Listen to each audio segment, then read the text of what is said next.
దేవుని నామానికి వందనాలు. గత ఆదివారం నాడు నేను కొద్దిగా ఆర్థిక పరిస్థితులు బాగోకపోవడం వల్ల బిల్డింగ్ దగ్గర సివిల్ వర్క్ చేయడానికి వెళ్ళాను.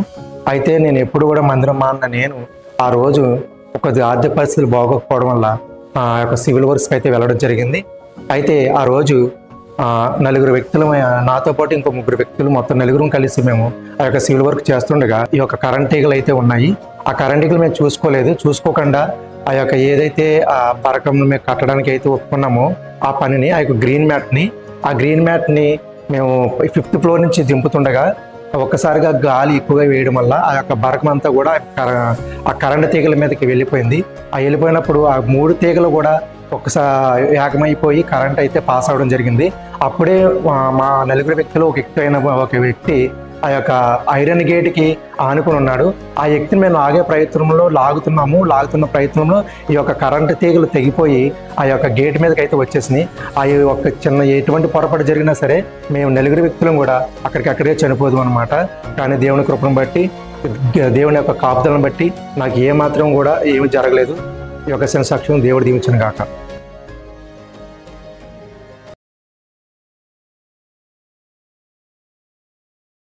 ఆత్మపూర్ణులై ఉండుట మనం జ్ఞాపకం చేసుకుందాం. స్పిరిట్ ఫిల్డ్ పర్సన్, ఆత్మపూర్ణుడై ఉండడం. How to be a spirit filled person అంటే ఆత్మపూర్ణులై కొనసాగించబడడం. ఏ విధంగా మనం ఆత్మపూర్ణులై మనం కొనసాగించబడడం అనేది చాలా జాగ్రత్తగా మనం నేర్చుకోవాలి. ఇది నేర్చుకుంటే వాక్యం చదువుతున్నప్పుడు, వాక్యంలోంచి మనం అనేక విషయాలు మనం ధ్యానం చేస్తున్నప్పుడు ఆత్మపూర్ణులే మనం నివసించగలం. ఎప్పుడైతే ఆత్మపూర్ణులే మనం నివసిస్తామో శరీర క్రియలను మనం నెరవేర్చేవారుగా మనం ఉండం. ఆత్మ ధ్యాస, పరిశుద్ధాత్మ యొక్క ధ్యాస, ఆత్మీయ జీవితం మీద ధ్యాస పెరిగినప్పుడు శరీర జీవితం మీద ధ్యాస తగ్గుతూ ఉంటుంది. మనం బ్రతికేది మనము దినాలు, రోజులు ఇవన్నీ మనం చూసుకుంటున్నప్పుడు ఆత్మపూర్ణులే మనం జీవించినప్పుడు ఆ దినాలు ఫలభరితమైన దినాలుగా దేవుడి దాన్ని చేయడానికి అవకాశం ఉంది. ఎందుకంటే ఆత్మపూర్ణులే అంటే ఆత్మానుసారముగా. సో ఈరోజు దేవుడి వాక్యంలోంచి ఆత్మానుసారంగా మనం ఉండడం అనేది ఎలాగ అనేది ఒక వాక్యం మనం నేర్చుకుందాం. ఇక్కడ మొదటగా ఎఫెసీయులకు రాసిన మొదటి పత్రిక 5వ అధ్యాయము 18వ వచనంలో ఒక వాక్యం మనం చదువుదాం. మద్యముతో మత్తులై ఉండుకుడి, అయితే ఆత్మపూర్ణులై ఉండండి. ప్రభు మాట్లాడుతున్నాడు. అపోస్తలుడైన పౌలు ఎఫెసీ సంఘానికి తెలియచేస్తున్నాడు. మద్యంతో మత్తులే ఉంటున్నారు వాళ్ళు. అంతే, వారు త్రాగుడులో ఆనందాన్ని వారు చూస్తున్నారు.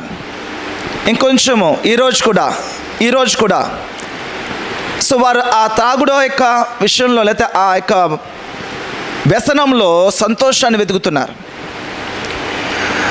ప్రభు మాట్లాడుతున్నాడు, మద్యంతో మత్తులే ఉండుకడి కానీ ఆత్మపూర్ణుడై ఉండండి అని వాక్యం సెలవిస్తుంది. ఏంటి ఆత్మపూర్ణులే ఉండడం? ఆత్మపూర్ణులే ఉండే క్రమము ప్రప్రథమంగా మొదటిగా అపోస్తలుల కార్యాలు 2వ అధ్యాయంలో మనం చూస్తాం. 4వ వచనం నుంచి కొన్ని విషయాలు అక్కడ రాయబడి ఉంటుంది. ఎందుకంటే మేడగది అనుభవం. అక్కడ 120 మంది శిష్యులు, విశ్వాసులు, ప్రభుని అంగీకరించిన వారు, భారం కలిగిన వారు ఎడతెగక వారు ప్రార్థన చేశారు. దేని కొరకు? పరిశుద్ధాత్మ కొరకు. యేసుక్రీస్తు ప్రభు ఆయన వెళ్ళి వేరొక ఆదరణకర్తను పంపుతా అన్నాడు. తండ్రి వాగ్దానం చేసిన ఆదరణకర్త మీ దగ్గరికి పంపుతా అన్నాడు. ఎందుకు? ఆయన మనకి అంతము వరకు మనలో నివసిస్తూ మనల్ని నడిపించడానికి. ఈ లోకంలో పరిశుద్ధంగా జీవించడము శరీర సంబంధంగా అది సాధ్యమయ్యేది కాదు.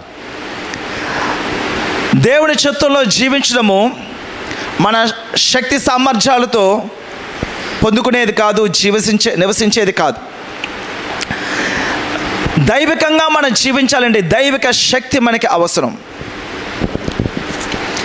దైవిక అభిషేకం మనకు అవసరం, దేవుడి యొక్క ఆ జ్ఞానము మనకు అవసరం. సో ఈరోజు కేవలము మనకి అక్షరము జ్ఞానము ఉంటే మన ఆత్మీయ జీవితం ఫలించదు. ఆత్మ జ్ఞానం మనకి కావాలి. అందుకే దేవుడి వాక్యం సెలవిస్తుంది ఏంటంటే, అక్షరము చంపును, ఆత్మ జీవింపచేయును. అక్షరము జ్ఞానము.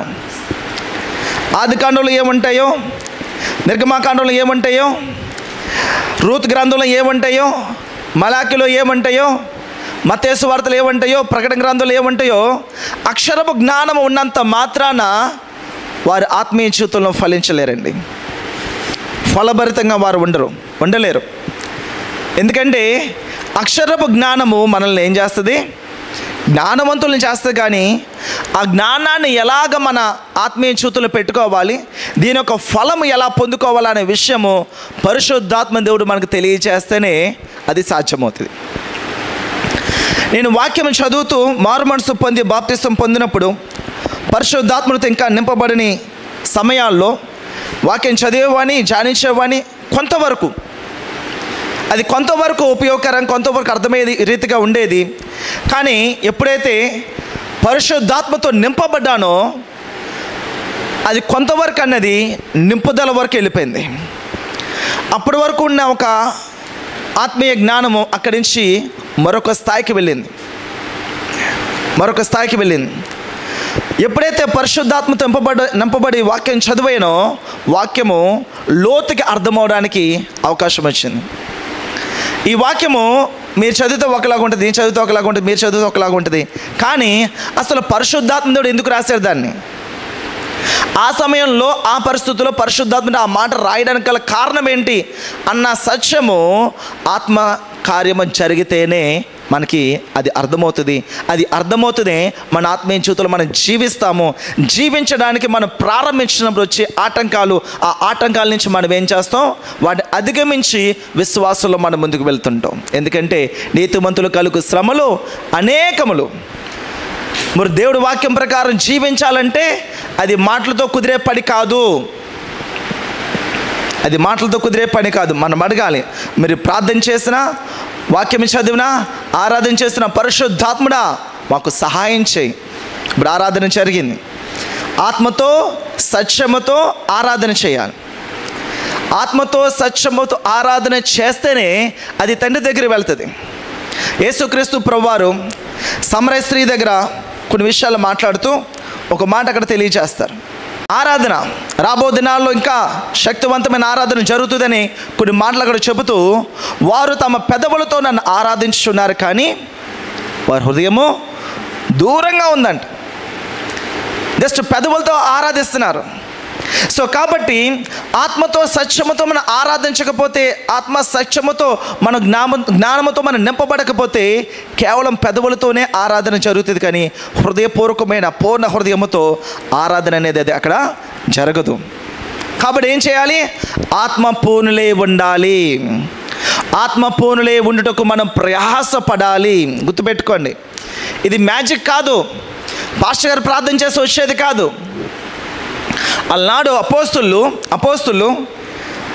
సువార్త ప్రకటించినప్పుడు మారుమనసు పొందేవారు. చాలామంది సువార్త ప్రకటించేవారు. యేసు ప్రభు వారి శిష్యులు కూడా సువార్త ప్రకటించేవారు. మారుమనసు పొందేవారు. మారుమనసు పరిశుద్ధాత్మ కార్యమే. వారు బాప్తిసం తీసుకోవడానికి ఒక తీర్మానానికి వచ్చారు. పరిశుద్ధాత్మ కార్యమే. అక్కడ వారు బాప్తిసం తీసుకున్న తర్వాత పేతురు కావచ్చు, లేకపోతే అక్కడ ఉన్న కడబ అపోస్తులకి కబురు పెట్టించేవారు. వారు పిలిపించేవారు. వాళ్ళు వచ్చి వారి మీద చేతుల నుంచి ప్రార్థన చేయాలి. దేని కొరకు? పరిశుద్ధాత్మతో నింపబడి ఉండాలని. అపోస్తుల కార్యాలు 7వ అధ్యాయం 9వ అధ్యాయం ఇంకా 11వ అధ్యాయం, ఈ కొన్ని అధ్యాయాలు మీరు చదివితే కొన్ని విషయాలు మీకు అక్కడ అర్థమవుతుంటాయి. వారు కేవలము ఆత్మతో నింపుదల కలగాలని వారు ఏం చేసేవారు? వారి యొక్క సీనియర్ అంటే వారు అభిషేక్తులు ఎవరైతే ఉన్నారో ఆ శిష్యుల్ని పిలిపించేవారు. అయ్యా పలానా చోట వారు సువార్త ప్రకటించాం, కొన్ని ఆత్మలు అక్కడ రక్షించబడ్డాయి, బాప్తిసం వారు పొందారు, వారు పరిశుద్ధాత్మ పొందుకునేలాగా దయచేసి మీరు వచ్చి వారు ప్రార్థన చేస్తే వారు పరిశుద్ధాత్మ వారు పొందుకుంటారు. సో కాబట్టి అపోస్తులుగా 2వ అధ్యాయంలో దిగి వచ్చిన పరిశుద్ధాత్మ దేవుడు అక్కడ నింపబడిన అభిషేకముతో, పరిశుద్ధాత్మ నింపుదలతో అక్కడ ఉన్న శిష్యులు కావచ్చు, వారి శిష్యులు కావచ్చు, ఆ 120 మంది కూడా కుడి ఎడమల ఉత్తర దక్షిణాలకు కూడా వారు వ్యాపించి సువార్త ప్రకటించడం ప్రారంభించారు. వారి మీద దిగి వచ్చిన పరిశుద్ధాత్మ దేవుడు వారు ఎవరి మీద అయితే చేతులుంచారో వారి మీద కూడా దిగి వచ్చేవాడు, వారు కూడా నింపేవాడు. ఎందుకంటే ఆత్మపూర్ణులే ఉంటేనే ఈ లోకంలో మనం ఎటువంటి వాక్య విరుద్ధమైన కార్యమును మనం ఎదిరించగలము, క్రీస్తు కొరకు సాక్షిగా మనం జీవించగలము. ఆత్మపూర్ణులై ఉన్న వారికి మాత్రమే పర సంబంధమైన గురి కలిగి ఉంటారు. వారు ఇహలోక సంబంధమైన, ఉద్యోగ సంబంధమైన, వ్యాపార సంబంధమైన, ఇహలోక స్థితిగతుల సంబంధమైన గురి శరీర సంబంధంగా వస్తూ ఉంటుంది. కానీ ఆత్మ సంబంధమైన గురి పరిశుద్ధాత్మ దేవునితో మనకు కలుగుతూ ఉంటుంది. ఎందుకంటే ఆత్మ అయిన దేవుడితో మనం సహవాసం మనం చేస్తున్నప్పుడు, ప్రార్థన మనం చేస్తున్నప్పుడు ఆత్మైన దేవుడు ఆయన దర్శనాలు మనకి ఇస్తుంటారు. అందుకే మీరు ప్రార్థన భాషలతో ప్రార్థన చేస్తున్నప్పుడు ఎక్కువగా ఆ ప్రార్థనలో పరిశుద్ధాత్మ సహాయంతో మీరు ప్రార్థన చేసి చూడండి. ఒక అరగంట గంట సేపు మీరు ప్రార్థన చేసి చూడండి. ఆ ముందు ఉన్న ఆలోచన, ఆశ దాని తర్వాత ఉండదు. సో ఈరోజు దేవుడి యొక్క సన్నిధిలో మనమందరం కూడా ఆత్మపూర్ణులై ఉండుట ప్రయాసపడాలండి. యేసుక్రీస్తు ప్రభు రక్షణ మనకు ఉచితంగా ఇచ్చాడు. కానీ ఆ రక్షణ యేసు ప్రభుకు ఉచితంగా రాలే. మనకి ఇవ్వబడిన రక్షణ ఉచితంగానే వచ్చింది, మనకి ఇచ్చిన వాడి రక్షణ ఉచితంగా రాలే. ఆయన తీసుకొచ్చిన రక్షణ యొక్క విలువ, అతని ప్రాణము, అతని రక్తము వెల చెల్లించి అటువంటి గొప్ప రక్షణనైనా తీసుకుని వచ్చాడు. అతనికి ఉచితంగా రాలే, అలాగే ఈజీగా కూడా రాలే. కానీ మనకి ఉచితంగా వచ్చింది, చాలా ఈజీగా వస్తుంది. అందుకని చులకన చేయకూడదు. దేవుడు ఫ్రీగా ఇచ్చాడు. మీరు ఉచితంగా పొందుకొని ఉచితంగా ఇచ్చేసారన్న ప్రభు ఉచితంగా ఇచ్చాడు మనకి, మనం ఫ్రీగానే మనం ఇస్తున్నాం. ఎందుకంటే రక్షణ, మారు మనసు. సో ఈరోజు ఈ రక్షణ, మారు మనసుని దేవుడు మనకి ఇచ్చాడు. అది తొలిమెట్టు. మన ఆత్మీయ జీవితంలో మారు మనసు, బాప్తీసం పొందడం అనేది రక్షించబడిన వ్యక్తి. ఎవరైతే మారు మనసు, బాప్తీసం పొందుతారో వారు రక్షించబడ్డారు. అది వారి విశ్వాసంలో తొలిమెట్టది. ఆ తొలిమెట్టు నుంచి వారు ఏం చేయాలి? ఆత్మీయంగా వారు ఎదుగుదల కలిగి ఉండాలి, ఎదగాలి. ఎలాగా? క్రీస్తును పోలి ఎదగాలి, క్రీస్తులాగా ఎదగాలి. క్రీస్తు ఎందుకు మిమ్మల్ని కలుగజేస్తాడో ఆ గ్రహింపులో ఎదగాలి. దేవుడి చిత్తము చేసే విషయంలో ఎదగాలి. ఆత్మానుసారంగా ఆలోచించే విషయంలో ఎదగాలి. ఆత్మీయంగా మీ కుటుంబాన్ని కట్టుకునే విషయంలో ఎదగాలి. ఆత్మానుసారంగా తీర్మానం చేసే విషయంలో ఎదగాలి. కొంతమంది చెప్తారు, ఏదైనా ఒక విషయం తీర్మానం చేస్తున్నారు, ఎవరైనా పెద్దవాళ్ళని సంప్రదించండి, ఎందుకంటే వాళ్ళకు 4 విషయాలు ఆలోచన చెప్తారు. మంచిదే. దానికన్నా ప్రాముఖ్యం ఇంకో మాట మీకు చెప్తున్నాను, అది చెయ్యాలి. దానికన్నా ప్రాముఖ్యం ఏంటంటే అన్నిటికన్నా పెద్దవాడైన యేసుక్రీస్తు ప్రభుని ఆ ప్రార్థనలో పెట్టాలి.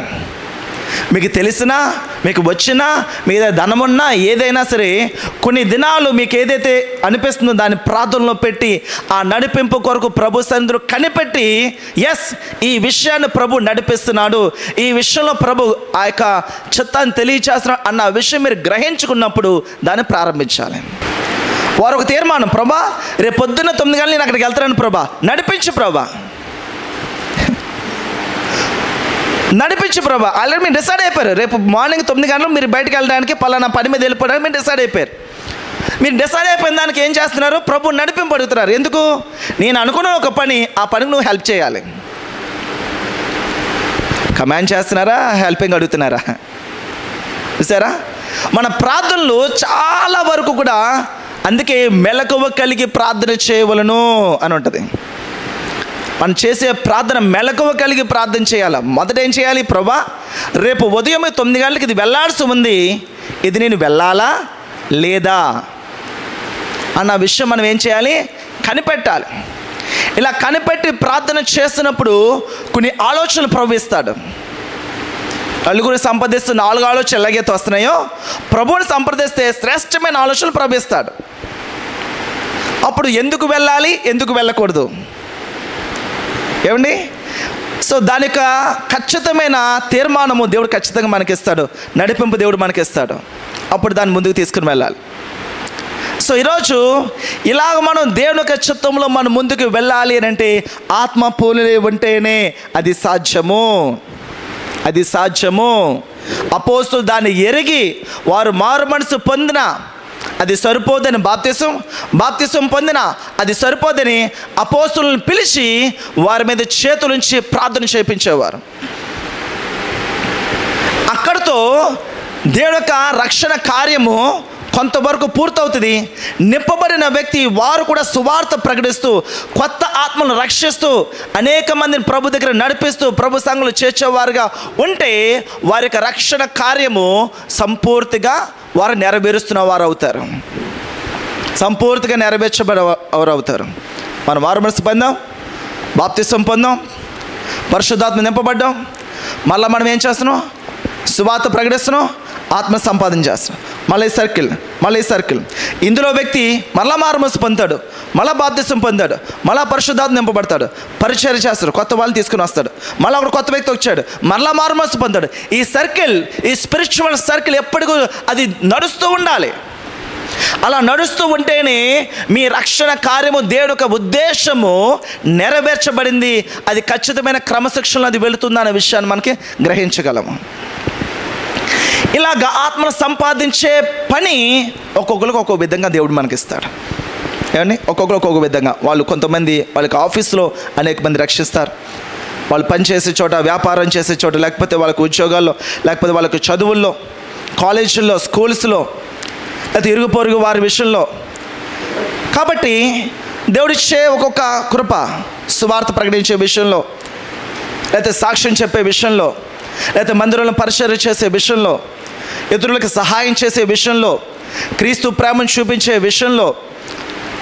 కాబట్టి ఈ లోకానికి క్రీస్తు వలె వాళ్ళు నిలిచుటకు, జీవించుటకు వారు సిద్ధపడి అనేక మందిని వారి జీవితం బట్టి, క్రీస్తును పోలిన జీవితాన్ని బట్టి అనేక మందిని ప్రభు దగ్గరికి ఆకర్షించేవారుగా మనం ఉంటాం. వివిధ రకాలుగా ఉండాలి. ఈ ఎన్ని రకాలైనప్పటికీ కూడా ప్రతి స్థితిలో కూడా పరిశుద్ధాత్మతో నింపబడిన వారైతేనే ఈ యొక్క పని ఆత్మపూర్ణంగా విశ్వాసంలో మనం ముందుకు వెళుతుంటాం. అటువంటి స్థితిలోకి దేవుడు మనల్ని నడిపిస్తుంటాడు. మన ఇష్టం కాదు, ప్రభు చిత్తం ప్రాముఖ్యం.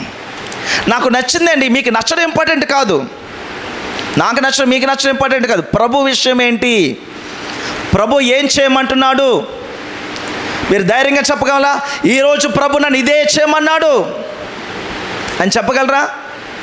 నేను చాలాసార్లు చెప్తుంటాను కదా, చేయకూడని పని చేయడము ఎంత పాపమో, చేయవలసిన పని చేయకపోవడం కూడా అంతే పాపము. గుర్తుపెట్టుకోండి.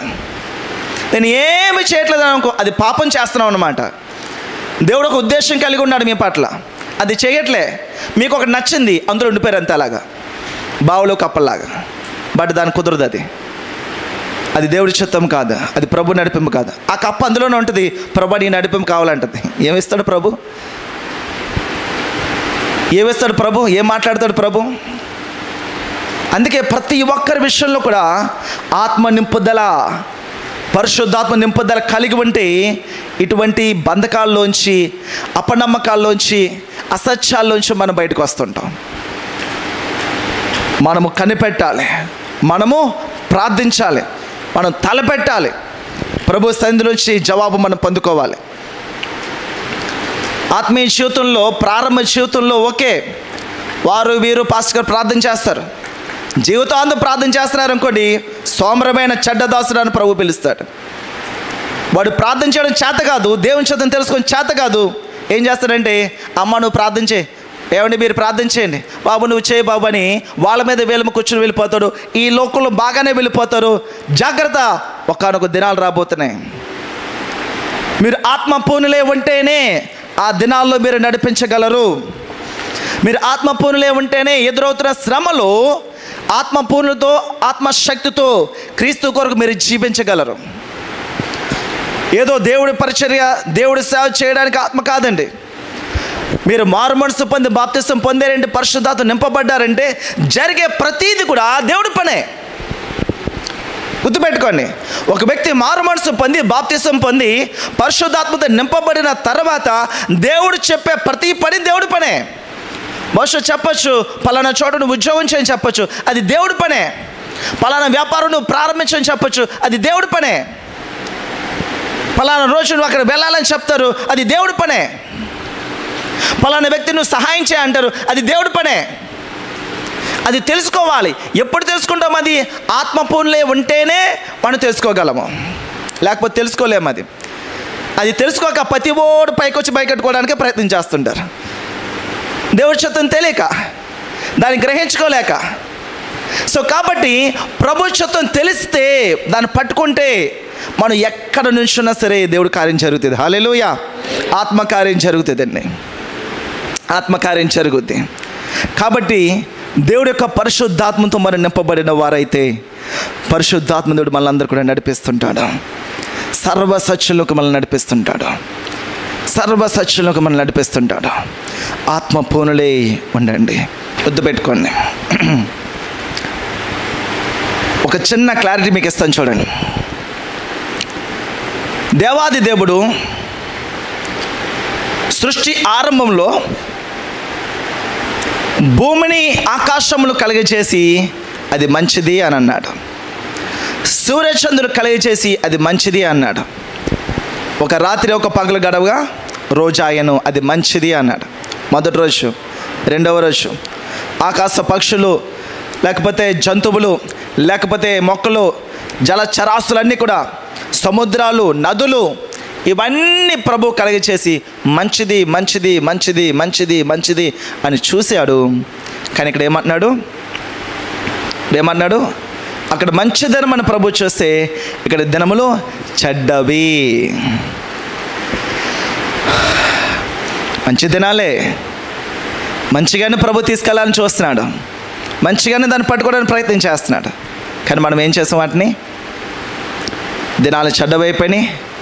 భూమి మంచి మొక్కలు ఇవ్వాల్సిన భూమి చెడ్డ మొక్కలు ఇస్తుంది. మంచిగా ఉండాల్సిన జంతువులన్నీ కూడా చెడ్డగా మారిపోయినాయి.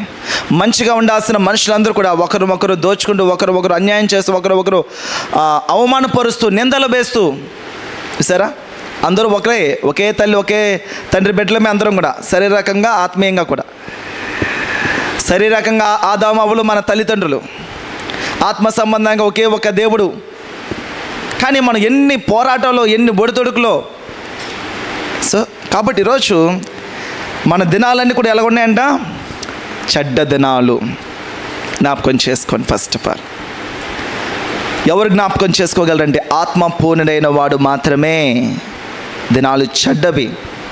కాబట్టి టుడే అంటాడు ప్రభు, టుమారో, ఎస్టర్డే, నిన్న రాదు రేపు మంది కాదు, నిన్న రాదు రేపు మంది కాదు, బట్ టుడే, నేడే రక్షణ దినం. ఎందుకు?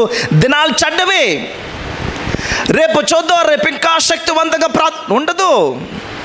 ఎవరు చూశారు? ఎవరు చేశారు? రేపు నుంచి ఎలా చేస్తారు? రేపు కాదు, ఇప్పటి నుంచే ప్రారంభించండి. రైట్ నౌ, ఇప్పుడే, ఈ క్షణంలోనే ప్రభు మాట్లాడితే, ఈ సెకండ్లోంచి మీ హృదయంలో ఆ మంట కలిగి ప్రార్థన కలుగుతూ ఉండాలి. ఏదైతే దేవుడు సూచిస్తున్నాడో, అదిగో నీలో ఈ కార్యం ఉంది, ఈ తప్పు ఉంది, ఇదిగో నా చిత్తం ఎలాగుంది ఆయన మాట్లాడినప్పుడు అక్కడి నుంచే మనం మా హృదయంలో మంట కలగాలి. ఒక చోట రాయబడి ఉంటుంది కదా, మన సిలువ ధ్యానాల గురించి మనం అందులో చదువుతుంటాం. యేసుక్రీస్తు ప్రభు పునరుద్ధానుడై లేచిన తర్వాత ఒక ఇద్దరు వ్యక్తులు ఆ తోటలో మార్గంలో నడిచి వెళ్ళిపోతున్నారంట. నడిచి వెళ్ళిపోతుంటే వారు ఇద్దరు కూడా మాట్లాడుకుంటున్నారు. యేసు ప్రభు వారు ఆయన చనిపోయారు, సిలువ వేయబడ్డారు, సమాధి చేశారు, అయ్యో ఎలా కొట్టేశారా అని, ఎలా చేశారని కొన్ని విషయాలు మాట్లాడుకున్నారు. ఆ ఇద్దరు నడుస్తున్నప్పుడు వారి దగ్గర ఒక వ్యక్తి వచ్చాడు. ఒక వ్యక్తి వచ్చి మాట్లాడుతున్నాడు. ఏంటయ్యా మీరు మాట్లాడుతున్నారంటే, ఇది తెలీదా? యేసుక్రీస్తు ప్రభు యెరూషలేము అంతా భయంకరంగా చాలా మారుమోగిపోయింది కదా, మీకు తెలీదా? ఎక్కడున్నావు నువ్వు? అయ్యో ఈ మాత్రం తెలీదా అని ఆయనకు బోధిస్తున్నారు వీళ్ళు. ఆయనకు నువ్వు డౌట్లు అడుగుతున్నాడు, ఆయన వీరు సమాధానం చెప్తున్నారు. కొంచెం దూరం వెళ్ళిన తర్వాత ఆయన మాట్లాడి కొంచెం అవగాహన వాళ్ళకి ఇచ్చి ఆయన వెళ్ళిపోయాడు. ఆయన వెళ్ళిపోయే సమయానికి వారికి అర్థమైంది, మనతో పాటు ఉన్న వ్యక్తి పునరుద్ధానుడైన వాడు, చనిపోయి తిరిగి లేపబడిన యేసుక్రీస్తు ప్రభు అన్న విషయం వారికి గ్రహింపగా అలా రాగానే ఆయన హఠాత్తుగా అదృశ్యమైపోయాడు. అప్పుడు ఇద్దరు మాట్లాడుకుంటున్నారు. ఆయన మనతో మాట్లాడుతున్నప్పుడు, సంభాషిస్తున్నప్పుడు మన హృదయంలో మంట కలగలేదా అని మాట్లాడతాడు అక్కడ. అంటే దేవుడు మాట్లాడితే హృదయంలో మంట కలుగుద్ది, ఆశ కలుగుద్ది, తపన కలుగుద్ది. ఇలా ఉండాలి, ఇలా జీవించాలి, నీ కొరకు నువ్వు ఉండాలి ప్రభా. ఆ ఆవేశము, ఆత్మావేశము, శరీరావేశం కాదు, ఆత్మావేశము కలగాలి. ఎప్పుడైతే ఆత్మావేశము పరిశుద్ధాత్మనితో మనం కలుగుతుందో ప్రభు కొరకు మనం అలా జీవించడానికి మన తీర్మానం కలిగి ఉంటాం. మనం దేవుడు కొద్ది మాటలు దీవించిన కాక ప్రార్థన చేద్దాం. కళ్ళు మూసుకుందాం అందరం కూడా. దేవానికి వందనములు, స్తోత్రములయ్యా. దేవా మీరే కార్యం జరిగించుదావా, నీ నామానికి మహిమకరంగా ఆశీర్వాదకరంగా నన్ను మమ్మల్ని కూడా నిలబెట్టమని దేవా తీర్మానం చేస్తున్న ప్రతి ఒక్కరిదో నీ పరిశుద్ధాత్మ కార్యం వారి మీద జరిగించి వారి తీర్మానం బలముగా పట్టుకొందుకు దేవా మీరే కృప చూపమని యేసు నామమున ప్రార్థించి అడిగి పొందుకున్న మా ప్రియ పరలోకపు తండ్రి, ఆమేన్. ఆమేన్. ఆమేన్. దేవుని నామానికి మహిమ కలుగును గాక. ఇప్పటి వరకు దేవుని యొక్క వాక్యాన్ని విన్నాయి, మీరందరూ దీవించబడ్డారు. మేము ఎంతగానో సంతోషిస్తున్నాం. మీ అందరి కొరకు కూడా మీ అందరం ప్రార్థన చేస్తున్నాం. దయతో ఈ సమయంలో మీరందరూ కళ్ళు మూసుకున్నట్లయితే మీ అందరి కొరకు ప్రార్థన చేయబోతున్నాను. మీలో ఒకవేళ ఎటువంటి సమస్యలు ఉన్నా, ఎటువంటి శోధనలు ఉన్నా, ఎటువంటి కుటుంబ ఇబ్బందులు ఉన్నా దయతో విశ్వాసంతో ప్రార్థనలు ఏకీవించండి. ఖచ్చితంగా దేవుడు మీ జీవితంలో గొప్ప కార్యాలను చేయబోతుంది. ప్రార్థించేద్దామా? దయతో కళ్ళు మూసుకుందాం. పరిశుద్ధ ప్రేమ గల మా తండ్రి, కృపగల మా దేవ, ఈ ఆన్లైన్ ద్వారా టీవీ కార్యక్రమం ద్వారా చూస్తున్న ప్రతి ఒక్కరిని కూడా దేవా నీ చేతులుగా అప్పగిస్తున్నానయ్యా. ప్రభా మేమైతే ఈ ఆన్లైన్లో మేము ప్రార్థన చేస్తున్నాం, కానీ మీరు వారితో పాటు ఉన్నారు ప్రభా. వారు ఏ స్థితిలో ఉన్నారో, ఏ పరిస్థితిలో ఉన్నారో పరిశుద్ధాత్ముడా మీరే వారితో పాటు ఉండి దేవా యేసు నామములో తండ్రి ప్రభా ఘనమైన కార్యము, గొప్ప విషయము తండ్రి ప్రభా వారు పొందుకుంటూ సహాయం చేయండి. ఒకవేళ ఆర్థికపరమైన సమస్యల్లో, అప్పుల బాధలో ఉన్నారేమో, నజరేయుడైన యేసు నామములో ఆ రుణములనే కార్యం విరగొట్టు వేస్తున్నామయ్యా. యేసు నామములో విజయము కలుగును గాక. శరీర సంబంధమైన అస్వస్థత, బలహీనత, రోగముతో ఉన్నారేమో, యేసు పొందిన దెబ్బల చేత వారికి స్వస్థత. ఎస్, ఆయన తన వాక్కును పంపి వారిని బాగు చేసిన వాక్యం సెలవిస్తుంది. నజరేయుడైన యేసు నామములో తండ్రి ఈ వాక్కును వాళ్ళు పంపిస్తున్నానయ్యా. వారు ఎక్కడ ఉన్నా, ఏ స్థితిలో ఉన్నా, డాక్టర్స్ ఎటువంటి నెగిటివ్ రిపోర్ట్ ఇచ్చినా నజరేయుడైన యేసు నామములో సంపూర్ణ స్వస్థత కలుగును గాక. మీరే కార్యం చేయండి అయ్యా. వారందరూ కూడా క్రీస్తుని పోలి వారందరూ జీవిస్తూ దాబా ఈ రాకడకు వారందరూ సిద్ధపడుటకు దాబా మీరే కృప బలపరచమని మహిమాగంత ప్రభావానికి ఆరోపిస్తూ యేసుక్రీస్తు పరిశుద్ధమైన నామములో స్తుతించి ప్రార్థించి విశ్వాసముతో ప్రార్థన అడిగి పొందుకున్న మా ప్రియ పరలోకపు తండ్రి, ఆమేన్. హల్లెలూయా. ఇంకా ఈ కార్యక్రమం ద్వారా మీరు దీవించబడినట్లయితే మీ యొక్క సాక్ష్యాలు మాతో తెలియచేయండి. స్క్రీన్ మీద ఫోన్ నెంబర్స్ ఉన్నాయి. మీ సాక్ష్యాలు తెలియచేయడానికి, అలాగే మీ ప్రార్థనాంశాలు కూడా తెలియచేయడానికి ఈ ఫోన్ నెంబర్స్ మీరు వాడుకోండి. అదేవిధంగా కాకినాడ పరిసర ప్రాంతాల్లో ఉన్న వారందరూ కూడా పీస్ మేకర్స్ ప్రార్థన మందిరం, ఒకవేళ మీరు ఏ సంఘానికి కూడా వెళ్ళిన వారైతే మీరు సంఘాన్ని ఆహ్వానిస్తున్నాను. ప్రేమపూర్వకంగా మిమ్మల్ని అందరూ కూడా ఇన్వైట్ చేస్తున్నాము. కాకినాడ గాంధీనగర్ గొల్లపేట 9-11-55/B ఈ యొక్క అడ్రస్కి దయతో మీరందరూ కూడా రండి. మనమందరం కూడా ఆత్మతో సత్యంతో దేవుని ఆరాధించాలి. దేవుడు మిమ్మల్ని అందరూ దీవించును గాక. May God bless you all.